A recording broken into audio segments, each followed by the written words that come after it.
जी अस्सलाम वालेकुम जी बहनों भाइयों, कैसे आप सब लोग। तो दोस्तों, मेरा ना आज कोई कहानी लिखने को बनाने को दिल कर रहा था। तो जैसे कि मैं पहले कई दफ़ा अर्ज़ कर चुका हूँ कि मैं शॉर्ट स्टोरीज़ लिखता रहा हूँ। प्रोफेशनल बहुत ही थोड़े अरसे के लिए रहा हूँ। उसके बाद मैं अपने काम धंधे में मसरूफ़ हो गया। बाकायदा कोई सीरियसली कहानियाँ नहीं लिखता हूँ मैं। लेकिन यह है कि जब और फिर कहानी को खुद रोज़ रोज़ लिखी भी नहीं जा सकती। जब कोई दिल में चीज़ आए, कोई ख़्याल आए, शायरी की तरह है। तो इसी तरह इंसान जब ही लिख पाता है कि जब उसको कोई आमद हो। अच्छा, जब मैं इस तरह की कोई बात कहता हूँ ना, तो शायद कुछ लोगों के दिल में ये ख्याल आता हो कि पता नहीं ये अपनी कोई खुदनुमाई कर रहा हूँ मैं, या फिर अपने आप को कोई बड़ा समझ रहा हूँ। जबकि आप लोग जानते हैं कि मैं कुरान पाक की बाज़ का किसी आयत की तफसीर कोई जहन में आती है, उसका मतलब कोई, तो उसको भी डिस्कस करता हूँ। और मैं हज़रत सुलेमान के घोड़ों की एक मरतबा वीडियो बनाई थी कि उनको ख़याल आया कुरान पाक में आता है, तो हज़रत जिब्राइल आए, उन्होंने कहा जी अल्लाह मियाँ नाराज़ हो रहे हैं, आपने अपने घोड़ों को अच्छा समझा कि रेस के घोड़े।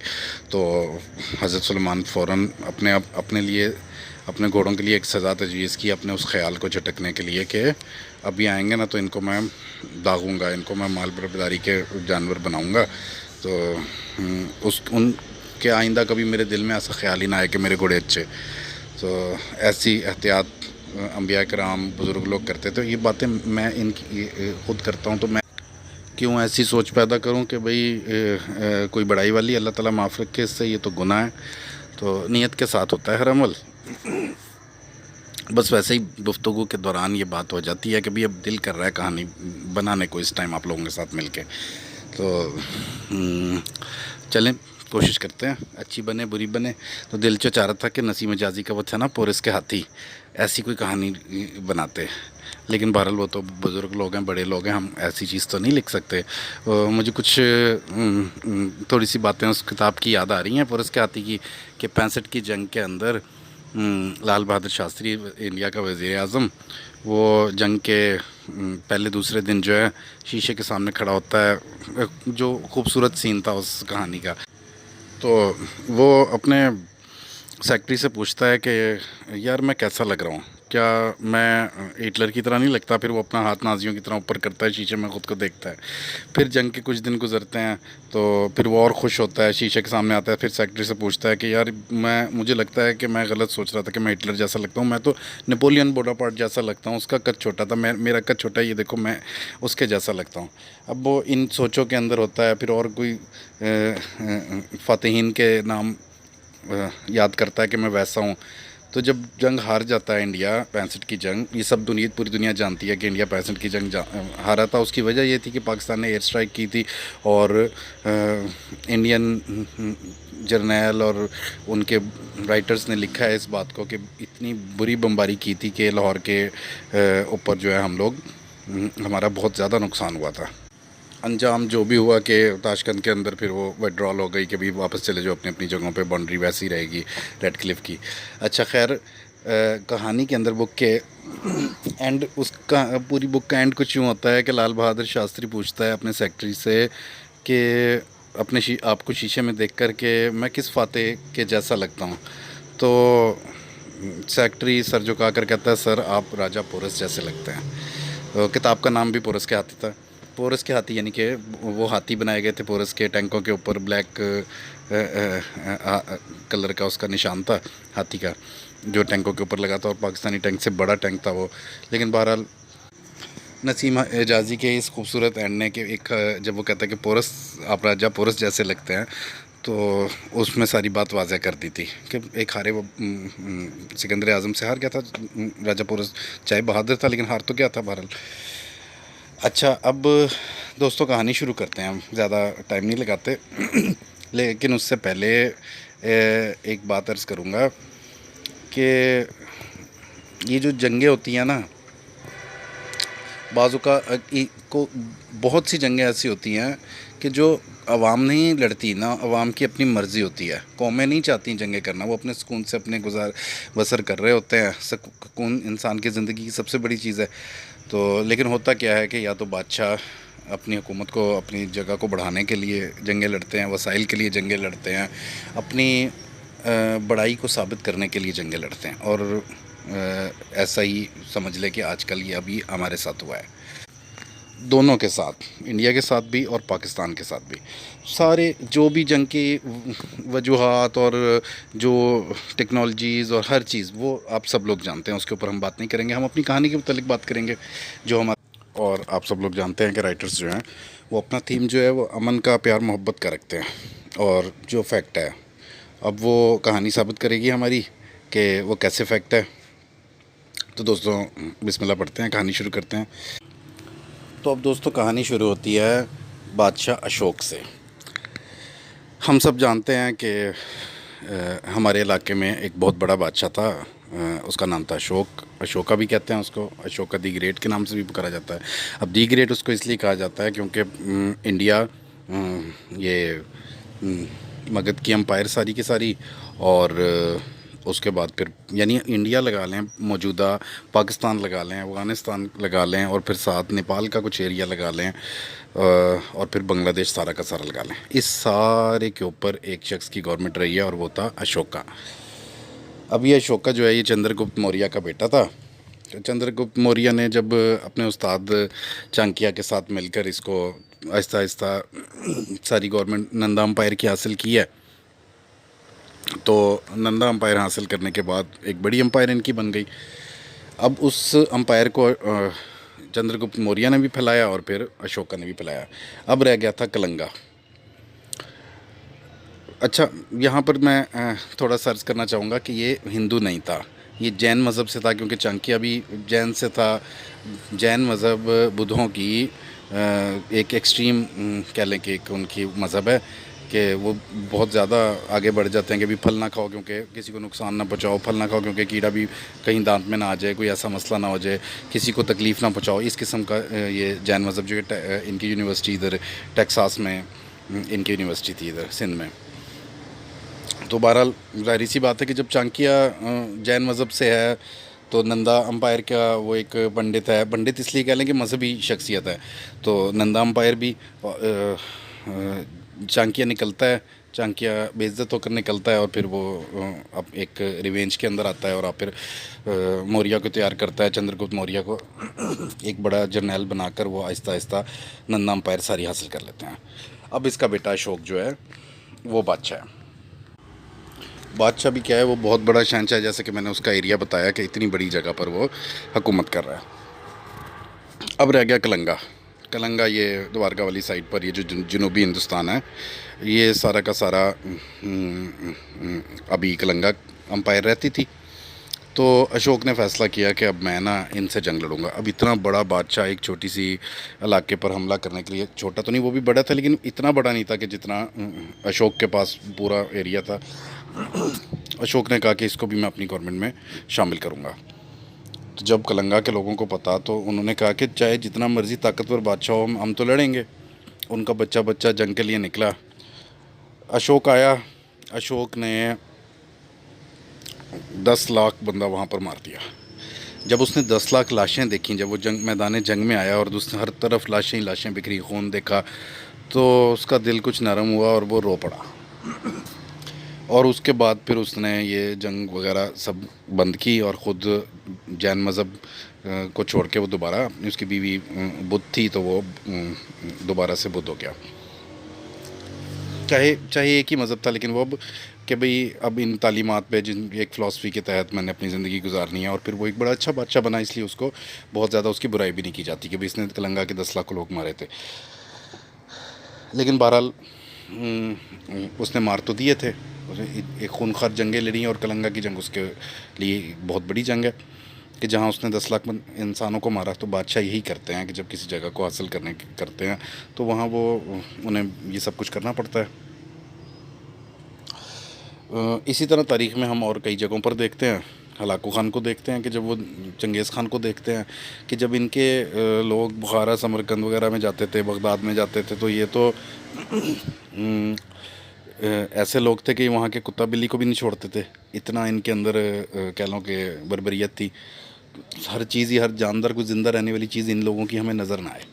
ऐसे लोग भी देखे। हिटलर को देख लीजिए, उसने चैम्बर्स बनाए, यहूदियों को डाल डाल के मारा, 90 लाख यहूदी उसने मार डाला। और वैसे उनकी बर्बरियत देख लें कि जिस टाइम रशिया पे हमला किया तो पहले दिन ही ज़मीन के ऊपर उन्होंने उनके 2000 तैयारे मार डाले थे। इतनी इंटेलिजेंस उन लोगों की, जर्मन्स की। तो चलें दोस्तों, हम वापस आते हैं अशोक के मुल्क में, यानी कि हिंदुस्तान, पाकिस्तान, बांग्लादेश और अफ़गानिस्तान, जिसने अपने ही जैसे अपने ही इलाके के हमसाया लोगों को अपनी तसल्लुत में करने के लिए 10 लाख लोग मार डाले थे। अब इस खित्ते की जो तारीख़ है वो कुछ यूँ रही कि कभी ये आपस में लड़ते रहे, कभी निज़ाम दक्कन अंग्रेज़ों और मराठों के साथ मिलकर एक अलाइंस बनाकर तो हैदर सुल्तान और टीपू सुल्तान के मुल्क पे चढ़ाई, मैसूर के ऊपर चढ़ाई करते रहे, सरंगापट्टम फ़तह करने की कोशिश करते रहे। तो थे एक जैसे ही, कभी वो इनके होते थे, कुछ सूबों के लोग कभी निज़ामियों के पास जाते थे, कभी मराठों के पास, कभी वो वापस टीपू सुल्तान वापस ले लेता था। आपस में और बहुत सारे मौके इनके बैरूनी हमलावर आए, अफ़गानी आए, मुग़ल आए, बाहर से ताजिक लोग आए, गज़नी के लोग आए। तो होता क्या रहा है कि वो हमलावरों के पीछे से कोई और हमलावर आकर आपस में लड़ते रहे। तो दोस्तों फिर ये हुआ कि यूरोपियंस आ गए, ब्रिटिश आ गए, ब्रिटिश ने इस एरिया के ऊपर कब्ज़ा कर लिया। और फिर आखिरकार जब ब्रिटिश के जाने का वक़्त हुआ, आज़ादी मांगी वहाँ के लोगों ने, तो उन्होंने कहा कि भाई ठीक है, यहाँ पर आप लोगों में जो मज़हब का मसला है ना, वो एक बड़ा शदीद मसला है। इस मसले को आप लोग हल नहीं कर सकते।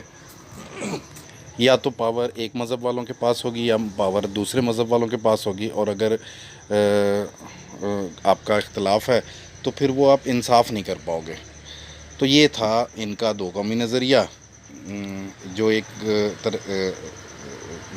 नज़र आ रहा था कि भाई ये लोग आपस में एक दूसरे के साथ रह नहीं सकेंगे इस मसले की वजह से, मज़हब की वजह से। तो बहरहाल उन्होंने जाते जाते कहा कि अच्छा भाई लाइन बनाओ एक, आप ऐसा करो अलग अलग अपने मुल्क बना लो। इन्होंने अपने अपने अलग अलग मुल्क बना लिए, लेकिन फिर भी ये दोनों मुल्क जो हैं, इंडिया और पाकिस्तान, ये आपस में कुछ एक दूसरे के साथ सही तरीके से रह नहीं सके। और उसकी वजह यहाँ के सियासतदानों के ज़ाती मुफादात भी थे कि भाई उनको अपनी गवर्नमेंट को आगे लेके आना था, गवर्नमेंट का नाम करना था, और उसके लिए आवाम को ये दिखाना था कि देखो दुश्मन हमारे साथ मौजूद है। एक ही खित्ते के लोग, एक जैसी ज़ुबान वाले, तकरीबन एक दूसरे की बोली समझने वाले। उर्दू ज़ुबान हिंदी ज़ुबान की ज़मीन लेती है और इसके अंदर अल्फाज फ़ारसी के और अरबी के आते हैं। तो इस तरह से उर्दू ज़ुबान बनती है। एक पाकिस्तान उर्दू ज़ुबान को इख्तियार करता है, आप लोग इंडिया जो है वो अपना हिंदी को इख्तियार कर लेता है। तो दोस्तों कहानी आगे बढ़ती है और कहानी के अंदर ये होता है कि इनका एक मज़हबी इख्तलाफ भी बड़ा शदीद हो जाता है कि हिंदू मेजॉरिटी होती है और हिंदू मेजॉरिटी इंडिया के मुल्क की उनको कहती है कि भाई ये तो धरती माँ है, ये वही धरती माँ है कि जो अशोक के ज़माने में सारी एक थी। हालांकि अशोक हिंदू नहीं था, अशोक बुद्ध था, ये भी सब जानते हैं। लेकिन बहरहाल एक ख्वाब लोगों के दिल में बैठाया गया कि भी ये मज़हबी तबके से, इंडिया के मज़हबी तबके ने दिया कि अशोक के ज़माने में तो सारी धरती एक ही थी।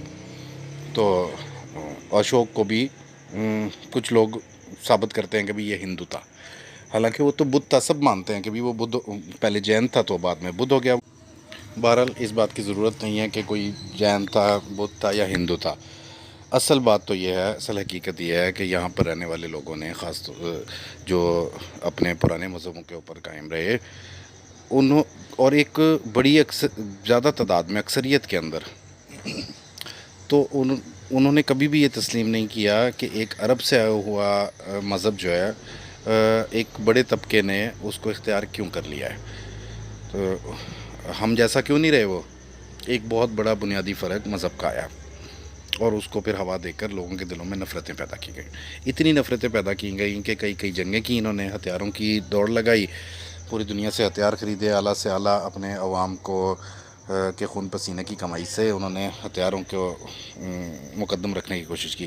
ताकत रखना अच्छी चीज़ है, लेकिन अगर ये ताकत आपस में एक दूसरे के लिए इस्तेमाल करने के लिए ना होती, बल्कि बाकी की दुनिया के से मुकाबले के लिए होती, तो बहुत अच्छी बात थी। लेकिन बहरहाल हथियार तो रखे ही, साथ साथ नफ़रत को भी बढ़ावा दिया, और नफ़रत के बढ़ावे, और फिर अपने जब एक कौम के पास हथियार ज़्यादा आ गए, उन्हें लगने लगा, जंगें बहुत सारी हुई, लेकिन फिर अब ये 2025 की बात हो रही है कि उन्हें लगने लगा, इंडिया को लगने लगा कि भाई हमारे पास तो अब हथियार बहुत ज़्यादा है, हमारे पास तो बहुत पावरफुल हथियार हैं, अब हमारा दुश्मन बहुत कमज़ोर है और अब हम जाके उन पर हमला करेंगे। और वो इस मुगालते में रहे। लेकिन हुआ क्या कि पाकिस्तान ने ऐसा अटैक किया कि जिसका वो तसव्वुर भी नहीं कर रहे थे। दोस्तों, हम अपनी कहानी के इख्तिताम तक पहुंच रहे हैं, और यहाँ पर हमें हमारा थीम भी मुकम्मल होता है कि पाकिस्तान ने ऐसा हमला किया। दुश्मनी तो चल रही थी, जंगें भी हो चुकी थी, लेकिन अवाम के दिलों में नफ़रत नज़र नहीं आ रही थी। जंग के दौरान भी नज़र नहीं आ रही थी, जंग के ख़ात्मे के बाद भी नज़र नहीं आ रही थी। हालांकि इंडिया ने पाकिस्तान के लोग शहीद किए, लेकिन उसका इल्ज़ाम गवर्नमेंट और आर्मी को दिया गया। अवाम के साथ फिर भी नफ़रत नहीं पैदा हुई। उनका ये एक्ट, कत्ल करने का एक्ट गवर्नमेंट का, वो भी कारगर नहीं हुआ। जिस नफ़रत को वो मज़ीद बढ़ावा देना चाहते थे, वो पैदा कर नहीं सके इस काम से भी। पाकिस्तान ने बदला लेने के लिए, इज़्ज़त गैरत का मसला बन जाता है पूरी दुनिया के अंदर अपनी आवाम के लिए, तो पाकिस्तान ने बदला लेने के लिए एक ऐसा अटैक किया कि जिसका वो तसव्वुर नहीं कर रहे थे। और ऐसा अटैक किया कि चंद घंटों के अंदर इंडिया ने ख़ुद कह दिया कि भाई अब प्लीज़ जंग रोक दो। ये जो अल्फाज थे उनके कि अगर रिट्रीट करता है पाकिस्तान तो हम भी बात करने के लिए तैयार हैं। कोई जीत रहा हो जंग, कोई लड़ने के लिए आया हो बहुत बड़े हथियारों से, वो कैसे कहता है कि भाई हम अगर रिट्रीट करते हो तो हम भी बात करने के लिए तैयार हैं। वो तो कहते हैं बात तो जब होगी कि जब हम फतह कर लेंगे तुम्हें। लेकिन बहरहाल इतनी बुरे तरीके से जंग हारी इंडिया ने कि तमाम का तमाम 70% इंडिया बंद हो गया। अब अगर दोस्तों दूसरे पाकिस्तानी चाहते तो यहाँ पर कुछ भी कर सकते थे। अशोक ने 10 लाख लोग मारे थे कलंगा के, तो पाकिस्तानी अपने अगले पिछले बदले लेने के लिए तो चाहते तो लाखों मार देते। 10 लाख छोड़ के शायद 50 लाख भी मार देते। इतनी ताकत हो चुकी थी, ना उनको कोई रोक सकता। तमाम सिस्टम उनका जाम कर दिया था। एक नई तरीके की जंग थी जो दुनिया पहली दफ़ा देख रही थी कि ऐसे भी जंग होती है कि साइबर के ज़रिए से पहले उनको टोटली जाम कर दो। अब मारे जो जितना मर्ज़ी। ट्रेन सिस्टम आपका टोटल पाकिस्तान के हाथ में था। ट्रेनें ही मिला देते तो हज़ारों लोग तो ट्रेनों में ही मर जाते कि भी ट्रेनों के धमाके हो गए। आपके ऊपर मिसाइल फायर्स होते, आपके ऊपर मज़ीद प्लेन जाकर आपको फायर करते, इंडिया को फायर करते। तो दोस्तों ये सब कुछ हुआ नहीं, देखा नहीं दुनिया ने कि ऐसा होना चाहिए था। कलंगा की जंग में तो ऐसा हुआ था, लेकिन यहाँ पर क्यों नहीं हुआ? और दोस्तों उसकी वजह यह है कि पाकिस्तानी अशोक नहीं थे और एक ऐसे आका के ग़ुलाम थे जिन्होंने इनको कह रखा था कि निहत्थे बग़ैर हथियार वाले, औरतों, बच्चों और दरख्तों को किसी जंग में नुकसान नहीं पहुंचाना तुमने। अस्सलाम वालेकुम दोस्तों।